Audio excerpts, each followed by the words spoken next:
Esto es Querétaro Saludable, una iniciativa del Consejo de Participación Ciudadana temático de salud, donde encontrarás la información más actual sobre salud de la mano de especialistas en el área médica.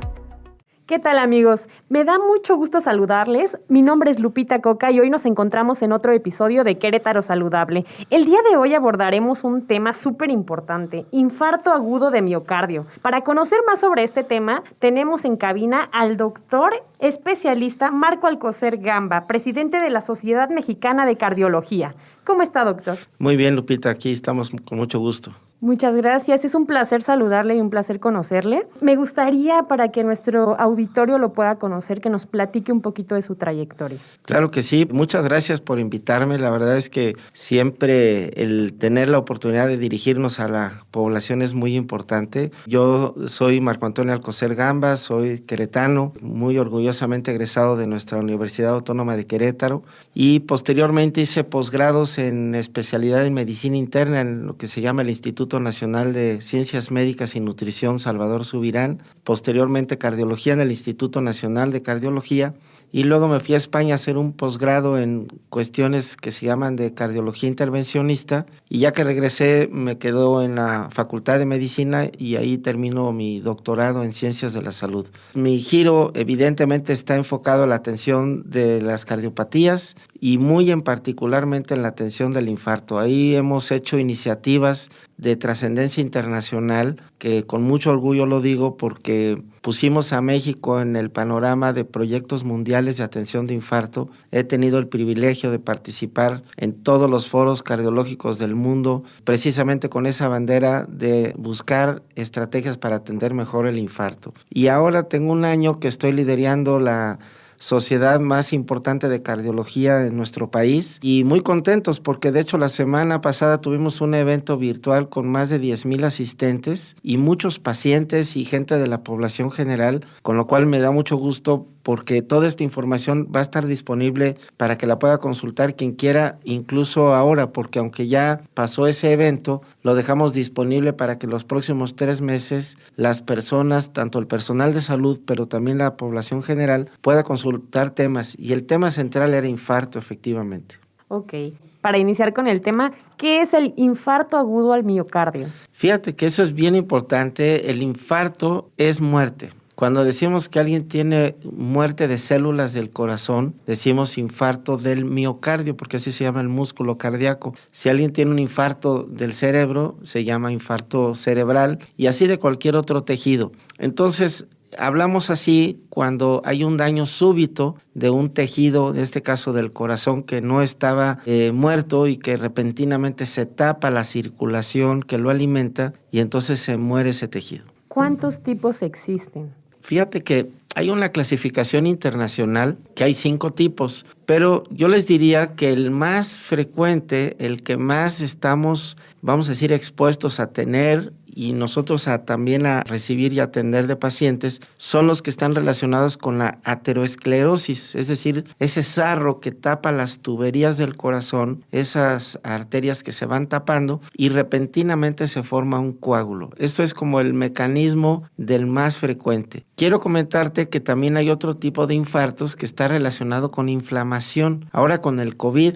hemos visto mucho ese tipo de infartos que se llaman infartos sin obstrucciones en las arterias del corazón y también hay otro que está muy relacionado con impresiones, con sustos, con una expresión de estrés extremadamente alta y es una enfermedad que tiene un nombre de un jarrón japonés que se llama Takotsubo y es una patología que daña el corazón. Obviamente es un infarto, pero por mecanismos diferentes muy relacionado a estrés. Hay otros tipos de infartos que se relacionan con los procedimientos mismos que hacemos nosotros, de cateterismos o de cirugías, pero creo que los 2 primeros que mencioné serían los más frecuentes. Okay. Sabemos que debemos mantener nuestro estado de salud lo más óptimo posible, pero de repente pues no tenemos tiempo de cuidarnos y no podemos prevenir ciertos padecimientos y al no hacerlo pues estamos susceptibles a enfermarnos de alguna otra cosa. ¿Cuáles son los factores de riesgo de los infartos de miocardio? Fíjate que en México tenemos la encuesta nacional de salud y se ha hecho encuestas nacionales cada X tiempo. Tuvimos en el 2012 y en el 2018. Y lo que vemos es que desafortunadamente la población de nuestro país tiene más en vez de menos factores de riesgo. Lo más curioso es que la gran mayoría de estos factores de riesgo son prevenibles y son controlables. Y esto es muy importante porque aunque hay factores de riesgo que no podemos modificar, como por ejemplo la edad, la genética, el género, tenemos muchos que tienen impacto importantísimo en ayudarnos a salvar vidas. Y esto sería, por ejemplo, el tabaquismo, sería el sobrepeso u obesidad, que 3/4 partes de la población mexicana está con este problema. El ser con la presión alta, o sea, hipertensos, que más o menos el 40-50% de la población adulta lo puede tener. El ser diabéticos, que eso es más o menos una tercera parte. Y tener problemas de colesterol o de triglicéridos, que eso lo tiene más o menos 6 o 7 de cada 10 personas. Entonces, mencioné los más relevantes. Por supuesto que hay algunos que van de la mano, como por ejemplo el sedentarismo. Y todos estos que menciono son aditivos, es decir, si una persona padece de 1 o padece de 3 o padece de 5 factores de riesgo, las probabilidades de tener un daño del corazón son mayores. Entonces, es muy importante. Y te voy a decir, Lupita, otro detalle importante. Todos estos factores se miden por estudios de laboratorio, colesterol, triglicéridos, el azúcar, o con aparatos como medir la presión arterial o una báscula para medir el peso, pero todos estos, el paciente no tiene ningún síntoma. Y eso es lo preocupante, ¿no? Porque alguien dice, bueno, pues si no tengo ningún síntoma, ¿cómo para qué tengo que tomar un tratamiento? ¿Cómo diagnosticamos un infarto?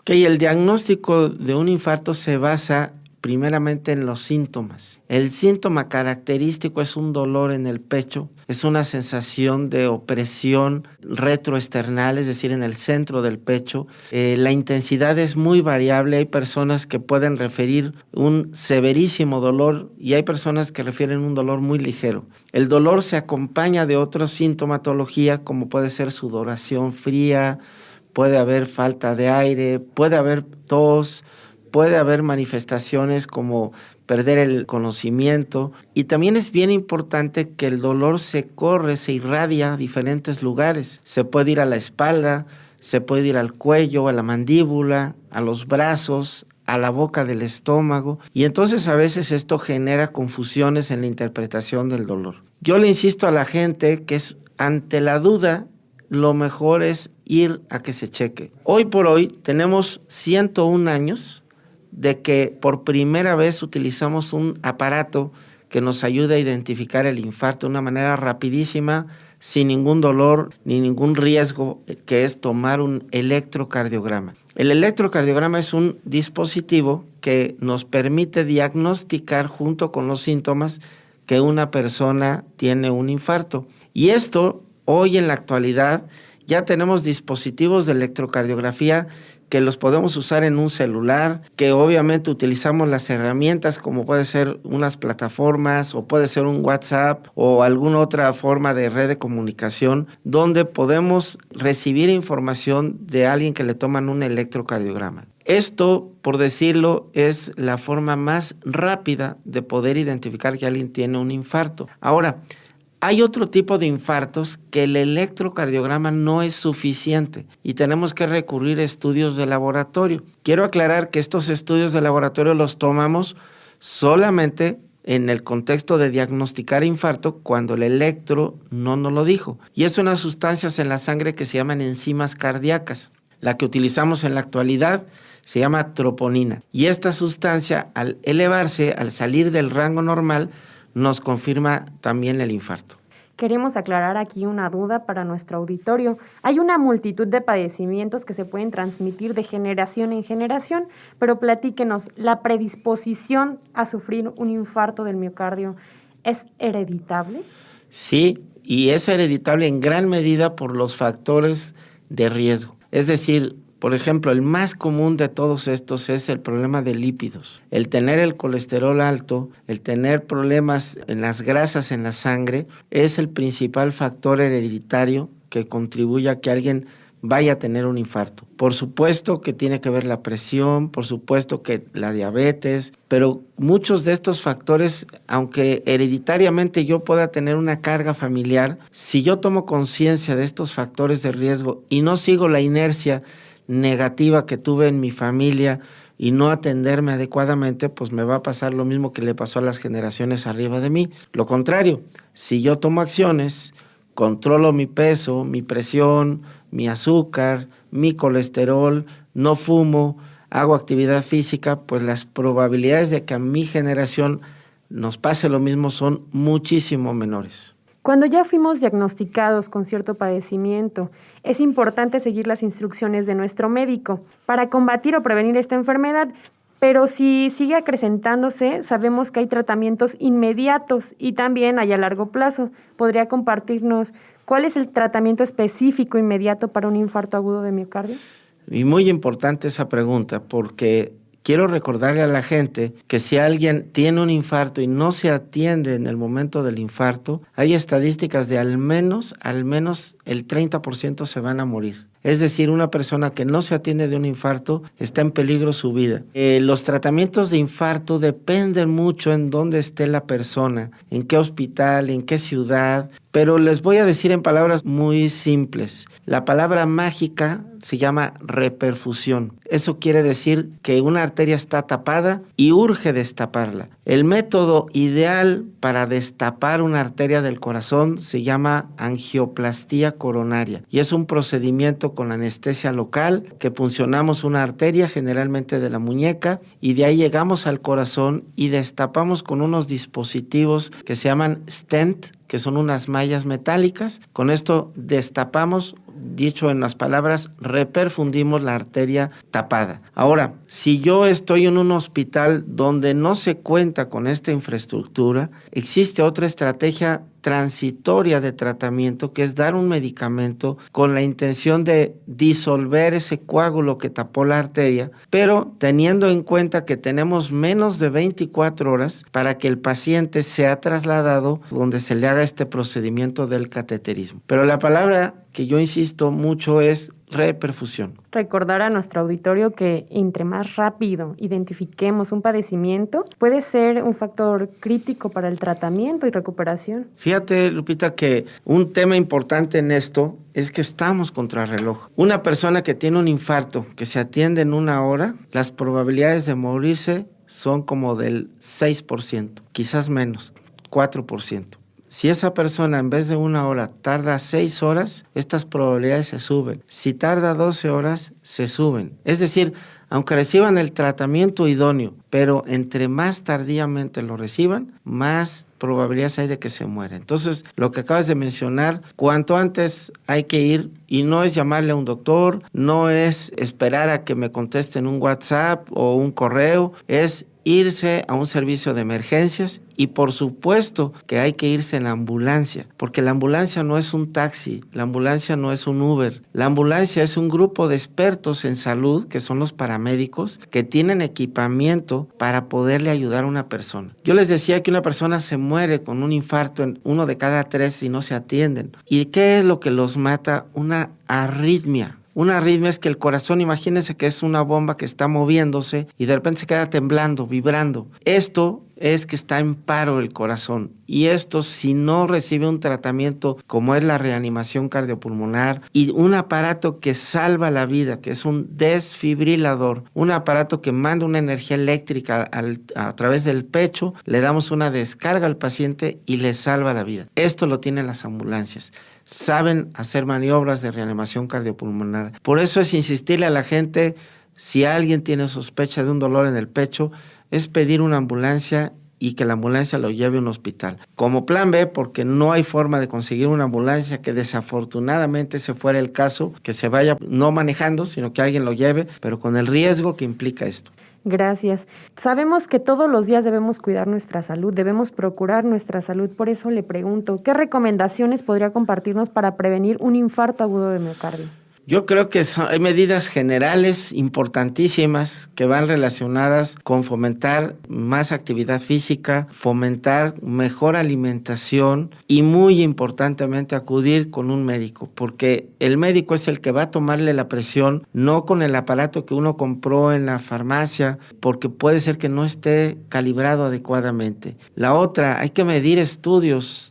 Hay que pesar al paciente, hay que medir su perímetro abdominal, hay que tomar análisis de laboratorio. Y quiero insistirle que la persona que va a evaluar mejor su riesgo es un médico. No es una computadora, no es una aplicación de un celular, no es el vecino que nos va a platicar una historia que se le ocurrió de un tratamiento mágico, porque todo el mundo buscamos algo mágico, ¿no? Tenemos que entender que esto es una enfermedad muy seria, pero que si la controlamos, es muy probable que las personas, al controlar estos factores de riesgo, no tengan un infarto. En definitiva, hemos podido tener una plática muy interesante el día de hoy, doctor Marco Alcocer Gamba. Muchísimas gracias por haber dado el tiempo para darles esta charla a nuestros ciudadanos. ¿Hay algo más que le gustaría añadir sobre el tema? Invitarlos a que se unan a nuestras iniciativas que tenemos de educación y de prevención. Nuestra Sociedad Mexicana de Cardiología, se pueden meter a la página, ahí van a encontrar información realmente seria, útil, profesional, que les puede ayudar a prevenir y tratar mejor estas enfermedades. Y en mi caso personal, invitarles, yo con mucho gusto les comparto mi correo electrónico, que es marco.alcocerg@gmail.com, mi Twitter @alcocergamba. Muchas gracias. Bueno, amigos, así llegamos al final de este episodio sobre infarto agudo de miocardio. Espero les haya gustado tanto como a mí. Recuerden visitar las plataformas oficiales de Facebook, Spotify y YouTube del Centro Estatal de Participación Ciudadana, donde podrán encontrar este y otros episodios más del Consejo Temático de Participación Ciudadana Temático de Salud. No olviden estar al pendiente de las videocápsulas que seguimos preparando para ustedes. Soy Lupita Coca y esto es Querétaro Saludable. Hasta la próxima. Escuchaste Querétaro Saludable. Te invitamos a estar al pendiente de las plataformas oficiales del Centro Estatal de Participación Ciudadana de Querétaro, para conocer nuestras actividades y los próximos episodios de este programa.